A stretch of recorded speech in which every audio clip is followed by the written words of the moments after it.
শিয়ালের মুখ থেকে শিশুকে বাঁচালেন মা। মায়ের তৎপরতায় 16 মাস বয়সী শিশু আয়মান ইসলাম শিয়ালের মুখ থেকে জীবিত ফিরেছেন। তাকে রাজশাহী মেডিকেল কলেজ হাসপাতালে 9 নম্বর ওয়ার্ডে শিশু বিভাগে চিকিৎসা দেওয়া হচ্ছে। চিকিৎসকরা জানিয়েছেন তার স্বাস্থ্য স্থিতিশীল। 2 মে পরিবার ও হাসপাতাল সূত্রে বিষয়টি জানা যায়।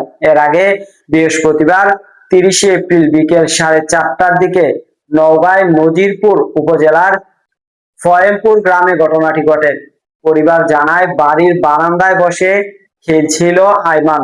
তার মা আরিফা বেগম উঠানে গৃহস্থালী কাজে ব্যস্ত ছিলেন।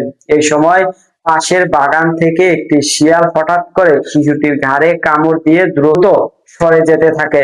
এই ঘটনায় তার মা সেখান থেকে শিশুটিকে দ্রুত উদ্ধার করে হাসপাতালে নিয়ে ভর্তি করে তার প্রাণ বেঁচে যায়। দর্শক, সাবস্ক্রাইব করবেন, লাইক করবেন, শেয়ার করবেন, কমেন্ট করতে ভুলবেন না।